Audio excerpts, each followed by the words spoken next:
Finally, I got the vacation I had been waiting for after months of working non-stop that I was really looking forward to spending some quality time at home.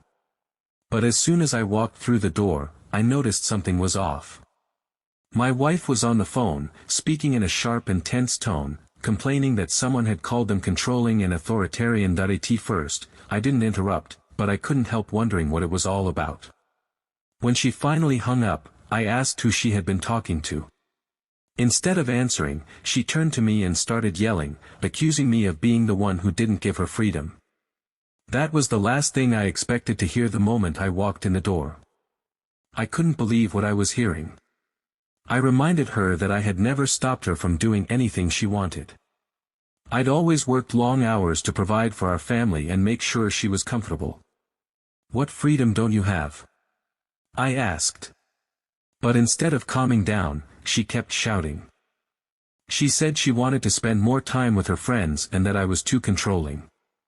I felt like she was twisting everything, and I was left wondering where all of this was coming from. The argument escalated quickly. She started talking about a big problem her friend was going through and how all men were the same, controlling and selfish. She said she had to leave immediately to support her friend and that we would sort things out later. I just stood there, stunned. I had barely unpacked my bags, and now my wife was storming out the door. So much for a peaceful vacation. I couldn't help but think, here we go again, another issue that seems impossible to fix. A week went by, and she stayed distant the entire time. I tried to focus on relaxing, but it was hard with everything weighing on my mind. Then, out of nowhere, she came to me in tears, apologizing profusely. She admitted that she had overreacted and said she had been completely wrong. Her apology was sincere, and although I'm not one to hold grudges, I have to admit I was surprised. I thought we could finally move on and enjoy the rest of my time off. After that, she told me her friend wanted to invite us to dinner as a way of thanking us for all the support. Apparently, there would be a special guest and a surprise gift. I didn't know what to think about it, but I'm not the kind of person who turns down an invitation. She seemed genuinely excited, and I thought it might be a good way to hit the reset button between us. When the day of the dinner arrived, she kept talking about how important the evening would be. I asked her why all the fuss, but she just smiled and said it was a surprise. Her mood had improved significantly since she apologized, which was a relief. Still, the way she talked about how special the night would be made me curious. Who was this special guest she kept mentioning? She insisted it would be an unforgettable evening, which only added to the mystery. I decided to go along with it and not press her too much for details. Sometimes it's better to let things unfold naturally. Besides, I was more interested in seeing how this fresh start between us would turn out. Intrigue after intrigue, I thought to myself, all right, let's see what this is all about. What's so special about this guest? That day, my wife spent much more time getting ready than usual.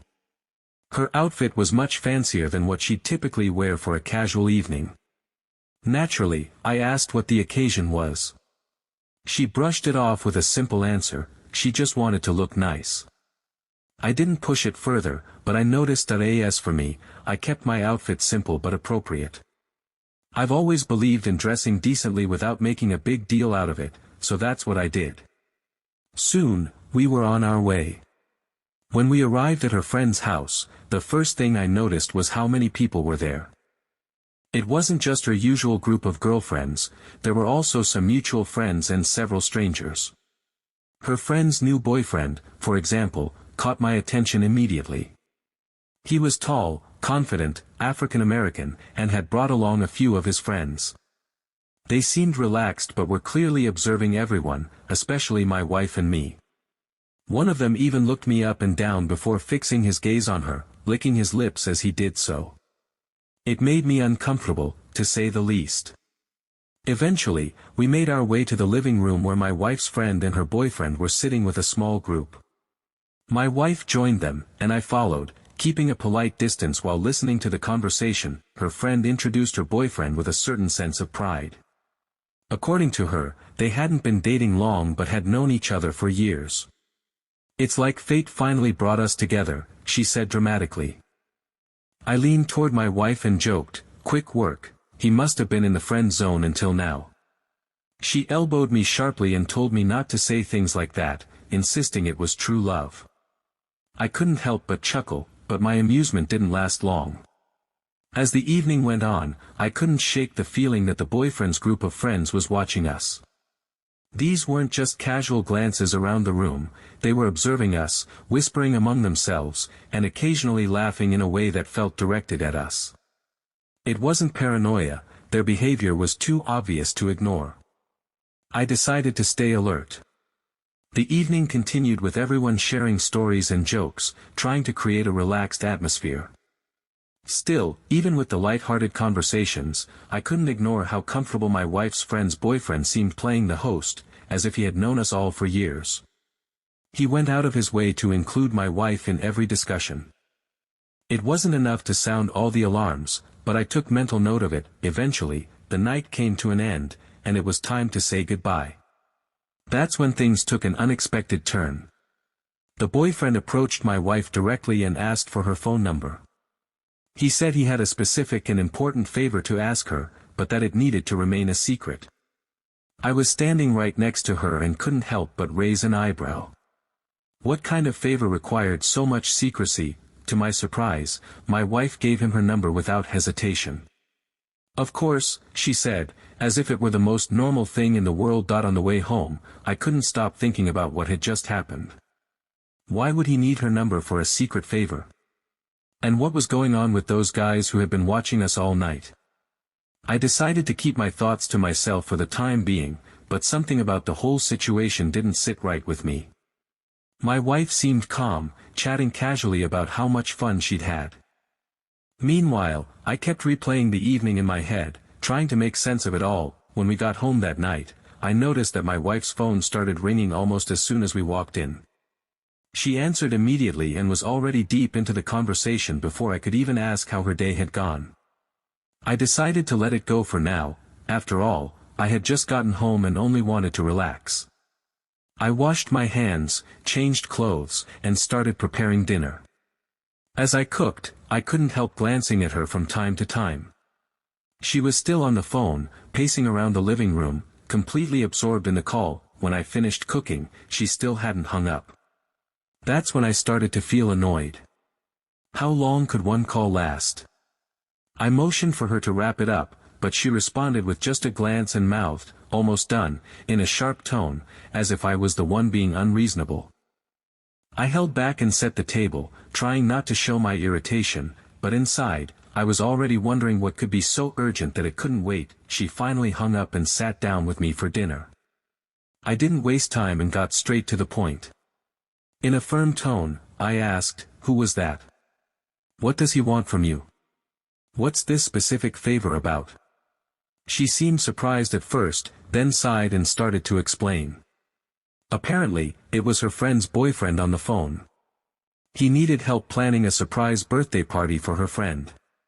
According to my wife, he wanted to know what kind of gift her friend would like and how to organize everything without her finding out. "And you agreed to all of this?" I asked, keeping my tone steady. "Of course," she replied. "I just want to help. You know how I am." She sounded almost defensive, as if this was the most natural thing in the world. At that moment, I didn't see any reason to argue further, so I let it go. But there was still something about the whole situation that didn't sit right with me. In the days that followed, her involvement in the planning grew more than I expected. She started staying out late, getting home just in time for dinner and bed. Every time I asked about it, she would just smile and say, "It's going to be amazing. You'll see." That answer started to wear on me. Whatever it was, it seemed like she was dedicating all her free time to it, and I couldn't help feeling like she was putting other people's priorities ahead of ours. One night, after she came home particularly late, I tried to ask her more directly, "What exactly is so complicated about planning a birthday party? You've been running around for days." She shrugged and said, "It's a big event. We want it to be perfect. Trust me, you'll understand when you see it." I didn't push further, but the situation was starting to test my patience. This continued for nearly a week. Every day, she'd leave after work, come home late, and give me the same vague explanations. I'm not the kind of person who micromanages or demands constant updates, but even I have my limits. Whatever this event was, it was starting to feel more important to her than anything else. On the seventh day, when she sat down for dinner, she made a comment that caught my attention. This is going to be so worth it. They're going to be so grateful to us. She smiled, clearly pleased with herself. For me, that was the final straw. I thought, this is getting out of control. If it keeps going like this, I'll have to put a stop to it. A couple of days later, my wife came to me with a big announcement. We're done. Everything's ready. You have no idea how amazing it's going to be. She was glowing with excitement. She explained that we were invited to the event and that she had already picked out a gift for her friend from both of us. Get ready, she said, because it's going to be absolutely fantastic. We're leaving tomorrow morning. Her enthusiasm was contagious, but I kept my reaction neutral, as always. I decided to ask her just one question that had been lingering in my mind. Are those friends of his going to be there? She hesitated for a moment, then nodded. Unfortunately, yes. But don't worry, she added quickly. Her boyfriend apologized for their behavior. That's just how they are. I wasn't entirely convinced, but there was no point in arguing. We were going anyway, so I let it go. The next morning, we left early. I had to admit, the organization was impressive. The day began with a yacht ride, offering stunning views, and plenty of food and drinks to keep everyone happy. I couldn't deny it was well planned. For a while, I allowed myself to relax. It was hard not to enjoy the atmosphere, even with that same group of people hanging around. Later, we went to a high-end restaurant. The food was excellent, and the conversations were lively. I even managed to strike up a conversation with my wife's friend's boyfriend. To my surprise, he turned out to be a decent guy. He took the time to explain everything he and my wife had been planning over the past week, going step by step. He apologized again for his friend's behavior, saying that was just their way of socializing. For the first time in a while, I started to feel my suspicions easing. The final part of the event took place at her friend's house. By then, the mood among the group was cheerful, everyone seemed to be having a great time. I kept an eye on things, just to make sure nothing seemed off. That's when I noticed something strange. My wife and her friend's boyfriend were nowhere to be seen. They had been present the entire evening, and now, suddenly, they were gone. Her friend was the first to express concern. She approached me, visibly upset. Have you seen them? She asked, her voice shaking. It's been half an hour, and I'm starting to get worried. He's been acting strange lately, and now this. I shared her concern, and we decided to search together. We checked every room and hallway in the house. Just when the tension was about to hit its peak, they appeared, carrying a large cake and a beautifully wrapped gift. Everyone burst into applause, and her friend looked visibly relieved. The evening ended on a high note, with everyone celebrating and enjoying the surprise. On the way home, my wife seemed very pleased with how everything had turned out. That's when she casually said something that caught my attention immediately. Oh, by the way, he has an amazing opportunity for me. It's a big deal. I'll tell you more about it later. I didn't respond right away.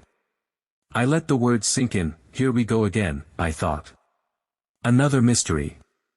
Another surprise. It felt like there was always something new brewing, and I wasn't sure how much more of it my patience could take. A week passed, and things seemed to calm down. The chaotic energy of the party and the surprise event faded into the background. From time to time, her friend's boyfriend would call me just to say hello or chat about trivial things. I didn't mind. He seemed like a genuine guy. For the first time in weeks, I let myself feel a bit of relief. Then one night, my wife brought up that amazing opportunity she had mentioned earlier. She explained it was related to her work at the university. Apparently, she was writing a research article, and her friend's boyfriend, who worked at a museum, had access to an artifact that was directly connected to her research. She seemed genuinely excited about the opportunity, and I couldn't deny it sounded legitimate. "This could be my best work yet," she said, smiling that I nodded, deciding to support her, even though I kept a few reservations to myself that it didn't take long before her routine changed. After work, she started spending long hours at the museum. According to her, she needed to gather as much data as possible while the artifact was still available for study. On paper, it made sense. But there was something about the situation that didn't quite sit right with me. Maybe it was the sudden change in her schedule, or the lingering memories of recent events. Either way, I couldn't shake the feeling of unease. On my days off, I noticed she was coming home later and later. She always brought her laptop, saying she needed to keep working late into the night. I'd see her typing away in the living room until the early hours of the morning. At first, I didn't say much. She had always been dedicated to her work. But as the pattern continued, my doubts grew. Was this really just about the article? One afternoon, curiosity got the better of me, and I decided to surprise her with a visit to the museum. When I arrived, I found her in one of the exhibition rooms with her friend's boyfriend. They were deeply focused, pointing at the artifact and taking notes. From a distance, it looked completely professional. I stayed for a while, observing discreetly, but didn't see anything suspicious. Even so, the visit didn't ease my concerns. Back home, I kept watching her behavior. She spoke about her research with enthusiasm, mentioned details about the artifact and her findings. On the surface, everything seemed legitimate. But I kept noticing things that didn't quite add up. She would spend hours typing on her laptop, yet rarely showed me what she was working on. When I asked, she'd just say it was a work in progress and I'd see it once it was finished. I didn't press her, but the secrecy made it hard to ignore my doubts. As the days went by, I started considering my options. If something else was going on, she wasn't going to tell me outright. I needed another way to find out what was really happening. Part of me wanted to trust her, believe it was just about the article. But the long nights, the sudden shift in routine, and the presence of her friend's boyfriend were all elements I couldn't ignore. One night, I sat alone, thinking about my next steps. Should I confront her directly? Or would I just get vague answers again? Was there another way to uncover the truth? One thing was clear, I needed to get to the bottom of this. In the meantime, the uncertainty would keep eating away at me. That night, while I was at home, my phone rang unexpectedly. My wife was in the next room, so I answered quietly. It was her friend on the line. She spoke in a low, almost nervous voice. "Is your wife nearby?" I glanced toward the living room. "Yes, she's here." She quickly suggested I step outside so she wouldn't overhear.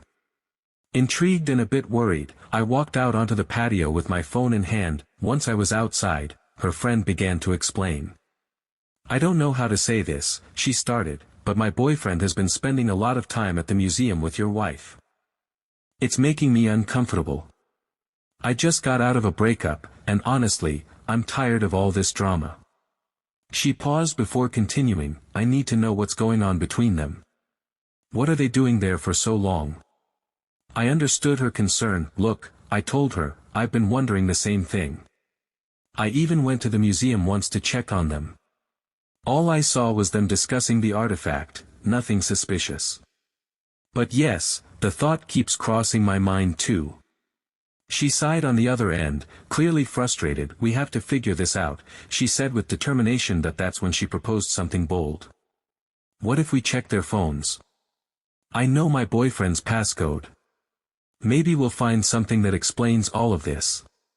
What do you think?" I hesitated for a moment. It wasn't something I'd normally do.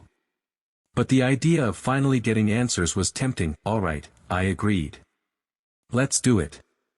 That same night, after my wife fell asleep, I took her phone and began going through her messages.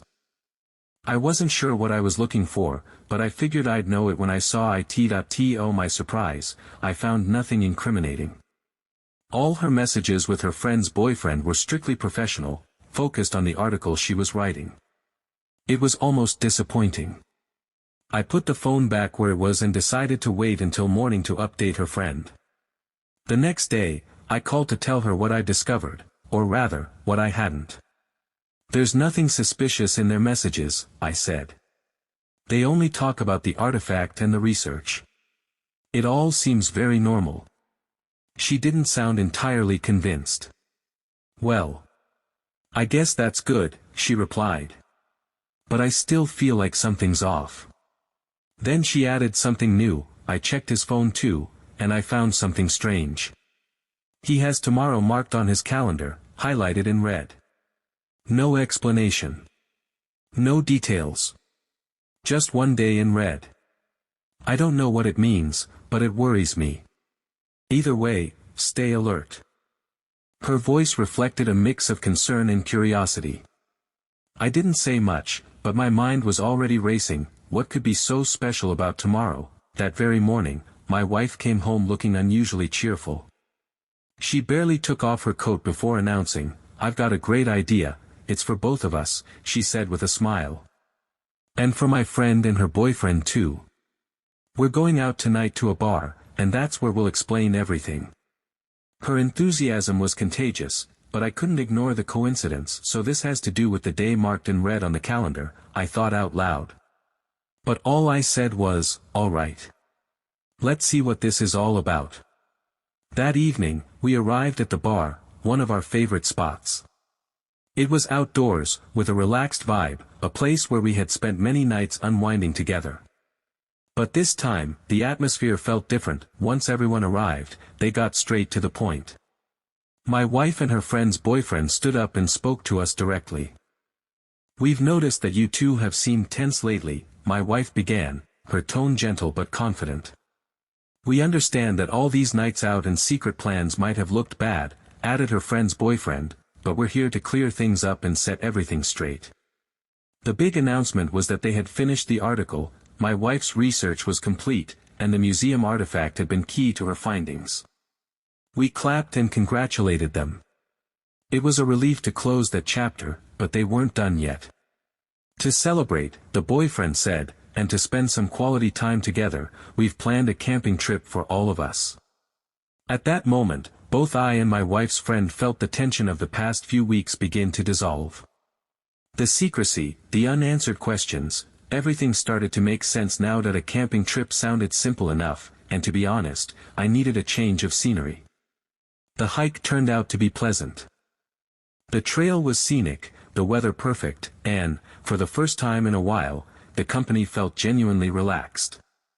Even the night in the cabins passed peacefully, in the best way possible. Each couple stayed in their own space, and there wasn't a single awkward moment. It was the kind of getaway I hadn't realized how much I needed. When we got home, I felt more at ease than I had in weeks. For the first time, things seemed to return to normal, no cryptic conversations, no late-night outings, just a sense of closure. I almost started to believe all the tension and suspicion had been for nothing, but life has a way of throwing curveballs. You might think the story ends here. That all loose ends were tied up. But no, what comes next is something you won't see coming. Get ready, because you're about to hear something that will leave you completely stunned. As my vacation came to an end, I mentally prepared myself to return to the chaos of work. The last few days after the hike had been peaceful and uncomplicated, which was a welcome break, but that peace didn't last. That on my first day back, I was immediately buried under a mountain of responsibilities. Apparently, everything had gone off the rails in my absence, and now it was up to me to fix it. My boss didn't sugarcoat anything. He told me I'd have to stay late every night for the next week to get things back in order. When I told my wife, she seemed understanding at first. She said all the right things, expressed concern, and told me not to overwork myself. But there was something in her expression that didn't quite sit right with me. It wasn't concern or sympathy, it was something else, something I couldn't quite place, but I kept it in mind. 2 days later, after a particularly intense work week, I finally caught a rare break. I was able to leave early and decided to surprise my wife by coming home without warning. As I turned onto our street, I noticed a car parked in the driveway, her friend's boyfriend's car, unmistakable, thanks to its flashy color that I felt a knot in my stomach. What was he doing here? I parked a few houses down to avoid being noticed and quietly walked around to the backyard. I carefully entered through the back door and crept toward the living room window. I could see shadows moving and hear muffled voices. My heart was pounding as I got closer. When I finally had a clear view, what I saw froze me in place. There, in my own living room, was my wife, with several other men. It didn't take long to understand what was happening. The shock hit me immediately, but my response was clear. I pulled out my phone and recorded everything, making sure there would be no excuses or denials later. Once I had enough evidence, I left as quietly as I had come. My mind was racing, but I stayed focused. The first thing I did was send the video to her friend.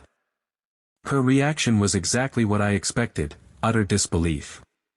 "I can't believe this is real," she said, her voice shaking. So all the things we were worried about, they were actually happening. There was no need to confirm anything. The video spoke for itself. She immediately asked me to come over so we could talk about what to do next. When I arrived, she was still stunned by what she had seen.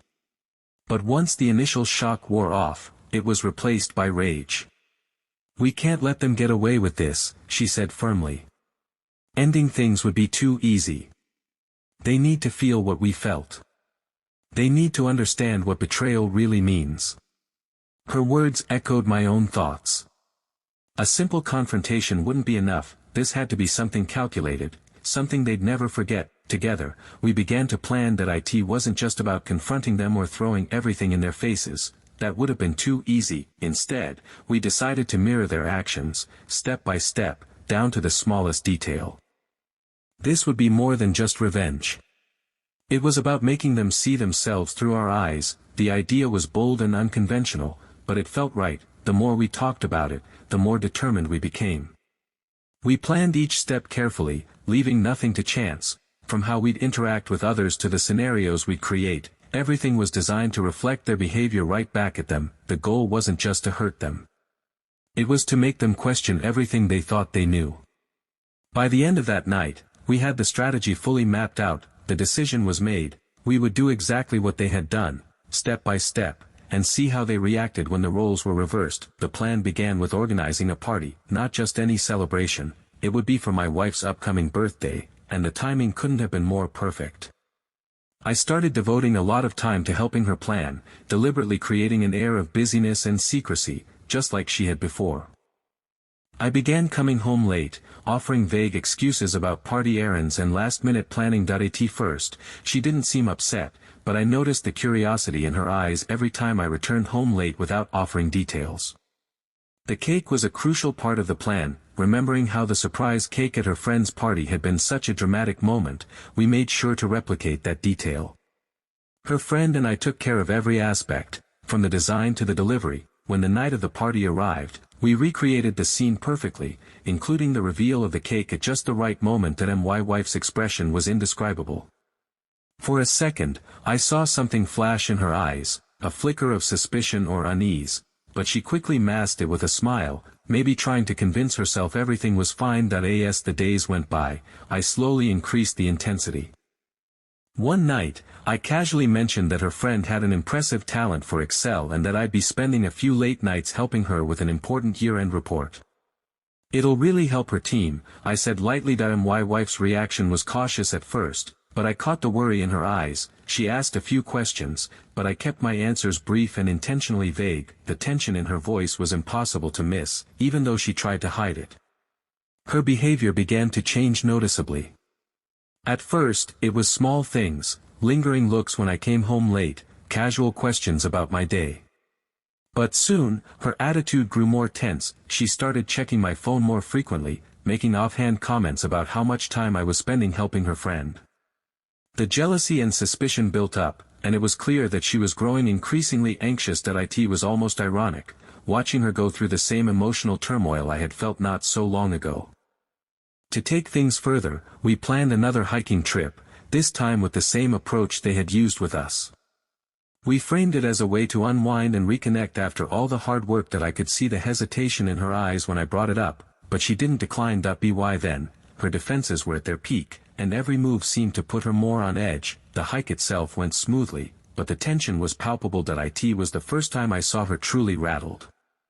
As for her friend's boyfriend, he was on the verge of cracking. During one of our planning sessions, her friend confided in me that he'd started lashing out over trivial things and was acting increasingly paranoid.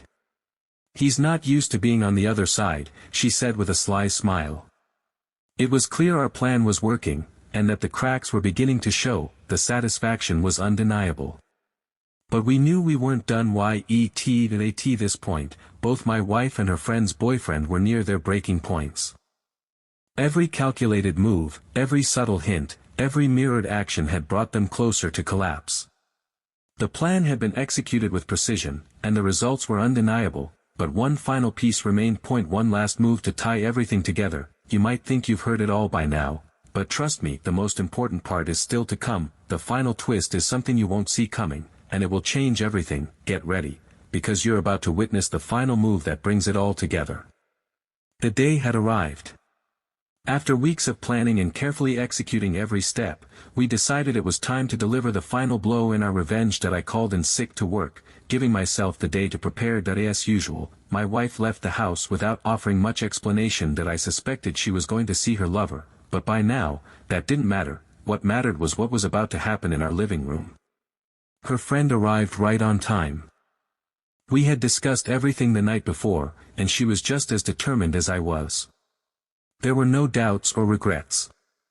It was clear that we were both driven by the same desire, to make them taste their own medicine and force them to face the consequences of their actions. With everything ready, we waited for the right moment. To be honest, everything unfolded more smoothly than I had imagined. There was no awkwardness, no hesitation. It was as if all the frustration and anger we'd been carrying for weeks had finally been released through this act of payback. The living room, the same place where my trust had been shattered, became the setting for our retaliation. The sense of satisfaction was immediate and undeniable. We were in the middle of it when we heard the front door open. My heart started racing, not from fear, but from anticipation. This was the moment we had been preparing for. When the door opened, in walked my wife and her friend's boyfriend. Their expressions shifted from normal to shocked in an instant. You could see it all. The disbelief, the betrayal, the absolute astonishment, written all over their faces. The room went silent. No one said a word. The tension was suffocating. Then, unexpectedly, her friend's boyfriend broke down crying. Tears streamed down his face as he mumbled incoherently. "You'll regret this," he managed to say between sobs, before storming out and slamming the door behind him. I didn't expect that reaction, and to be honest, it was hard not to laugh. The irony was just too good. A man who had crossed boundaries without hesitation now falling apart when the same behavior was reflected back at him. My wife, on the other hand, stood frozen. Her face was a mix of anger, confusion, and disbelief. She didn't know what to say, and honestly, she didn't have to. Her silence was answer enough. For weeks, she had taken advantage of my patience and trust, and now she couldn't escape the reality of her own actions. The power dynamic had flipped, and it was obvious she didn't know how to respond. Her friend, however, remained composed. She didn't flinch. She stood up, smoothed out her dress, and gathered her things with overwhelming confidence. Then she turned to me with a playful smile and said, "Well, I think we've had enough excitement for one day." And with a gesture so casual it almost seemed rehearsed, she blew me a joking kiss and walked out the door. Her boldness was almost admirable. My wife, in contrast, remained standing there, completely lost. Her expression said it all: shock, humiliation, and a faint trace of what might have been regret. But it was too late for remorse. The damage was done, and now she had to face the consequences. For the first time in weeks, I felt a sense of closure. The roles had been reversed, and now it was her turn to confront the truth. As soon as the door closed behind her friend, my wife broke down. She started yelling hysterically, her voice rising to a pitch that was nearly unbearable. "How could you do this to me?" she screamed, red with anger, tears streaming down her face. It was almost laughable, how she acted as though she had the right to be outraged after everything she had done. I stood my ground, letting her release her anger. It wasn't until I pulled out my phone and showed her the video that she fell silent. The sight of such undeniable evidence froze her in place. for a moment, her fury shifted into sheer desperation. "Please, let me explain," she begged, her voice trembling. Her tone had changed completely. She went from furious to pleading, her eyes filled with panic, but I had seen enough. Nothing she could say would change what I knew or undo what she had done. "There's nothing to explain," I said coldly, cutting her off before she could try again. She collapsed to her knees, sobbing uncontrollably. "I'm so sorry," she cried, clinging to my arm. "Please, give me another chance. I'll do anything to fix this." But her tears meant nothing to me. Her betrayal had been deliberate, even calculated. There was no going back. That I walked away from her and headed to our bedroom without saying a word. That I started packing her things, clothes, personal items, anything I could fit into trash bags, years of shared life reduced to a few bags. When I returned to the living room, she looked up at me in disbelief. "What are you doing?" she asked, her voice barely a whisper. "You're leaving," I answered plainly, tossing the bags near the door. Her protests grew louder, more desperate, but I didn't argue. That I opened the door and pointed outside. "Tomorrow I'll be filing for divorce," I added, my voice steady and unwavering. That sentence crushed her. She collapsed into another wave of sobs, but I didn't flinch. She had crossed a line, and I wasn't going to let her tears manipulate me anymore. After a few more minutes of useless pleading, she finally realized I wasn't going to change my mind. She picked up her bags, her shoulders slumped in defeat, and left. When the door closed behind her, the house fell silent. For the first time in what felt like weeks, I felt peace. I had regained control, and she had finally left. That it didn't take long for their retaliation to arrive.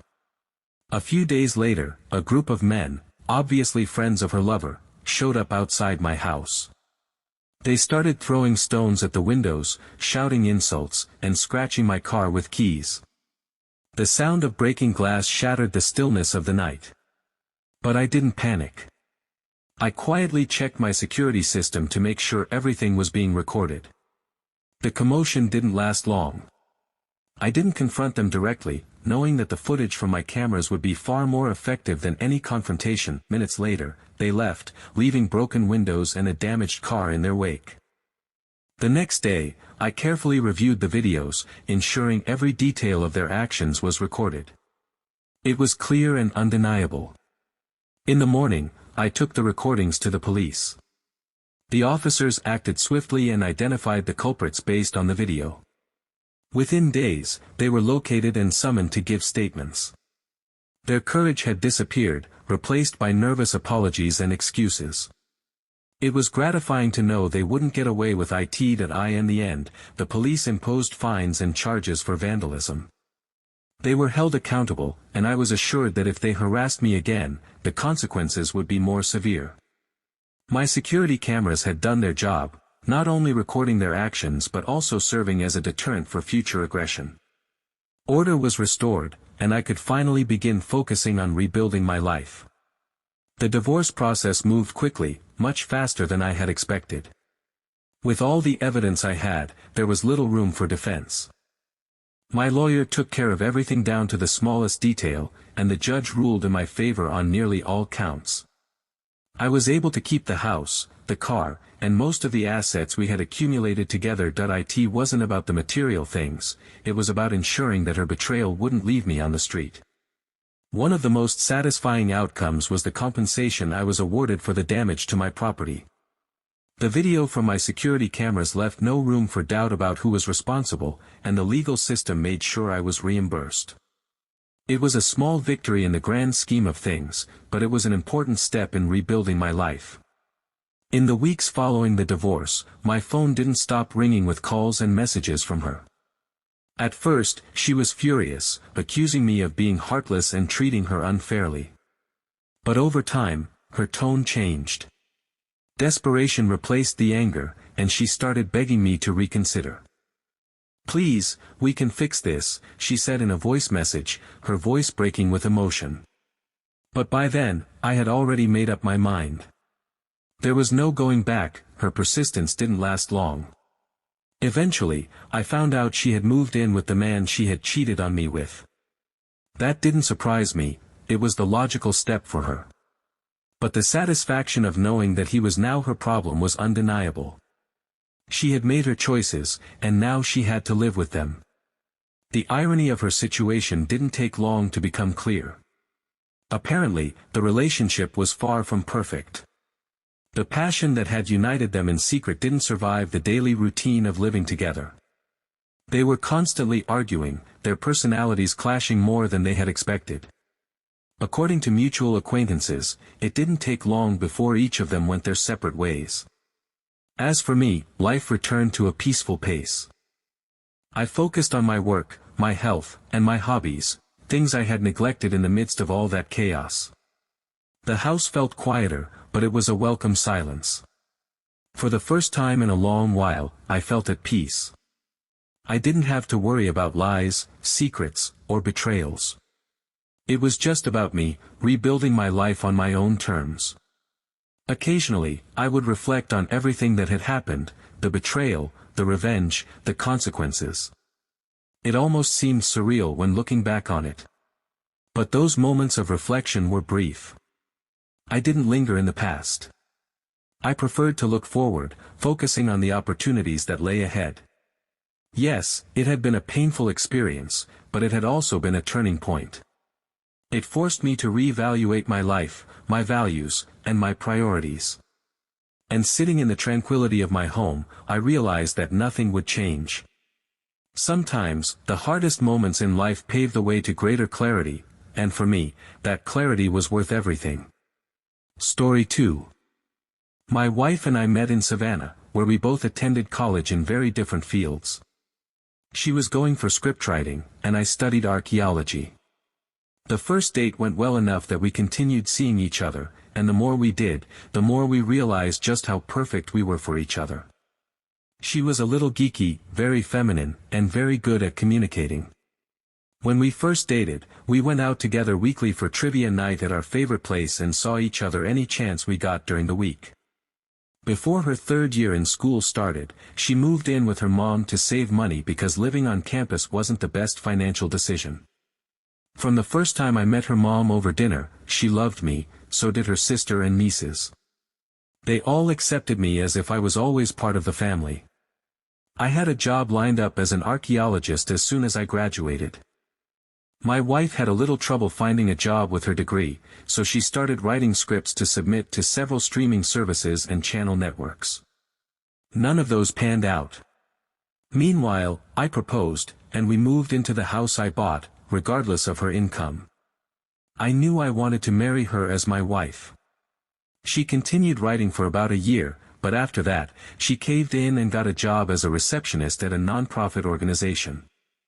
I told her she didn't have to work a job she didn't like, but she promised she wanted to do it because sitting at home wasn't cutting it for her. That job lasted a total of 15 months before she quit and started her own home business. She started offering tarot card readings and selling little trinkets she made out of epoxy.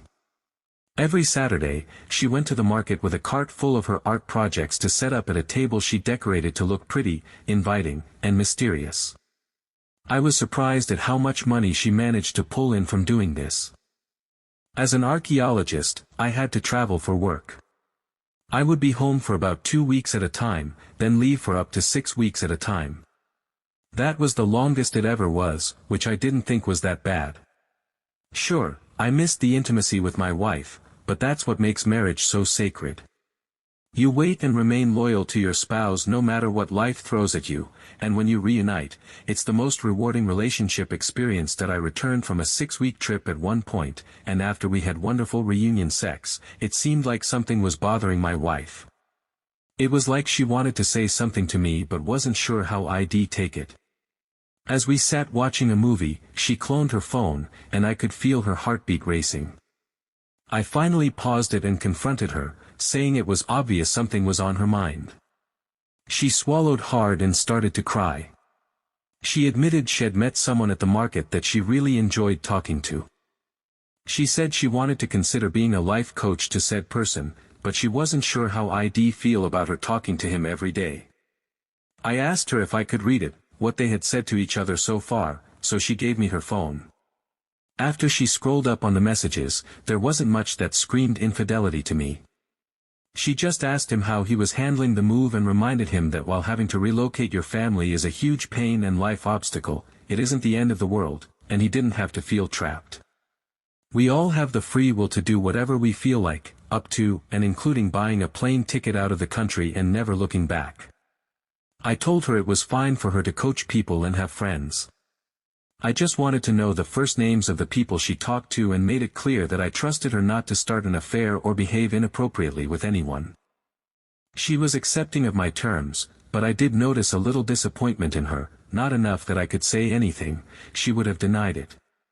Half a year passed without an incident or any trouble in our relationship.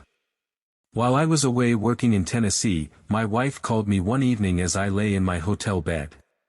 She was crying, saying she needed to ask me a question that had been on her mind for some time. I told her to ask away and that I wouldn't be mad at her just for asking the question. She asked me if I wanted to sleep with other women whenever I went on a work trip. I told her no, absolutely not. I never felt the need to sleep with a woman I didn't love or commit my life to. I would wait as long as it took to sleep with her because she was my everything. She was surprised but seemed comforted. She told me if I ever didn't want to, I could tell her, and she wouldn't be mad. I told her she didn't need to worry about it because it never crossed my mind. I reminded her that when I chose to get married, I made her my one and only for the rest of my life, as much as I would be an archaeologist for the rest of my life. I told her I never wanted anything to come between us and that sleeping with other people was just a recipe for disaster that could lead to jealousy problems and divorce. She agreed with me and seemed to feel much better. She told me she loved me with all her heart and wanted to be my good, loyal wife for life. With that, we said good night. The next morning is when my gut started twisting and knotting.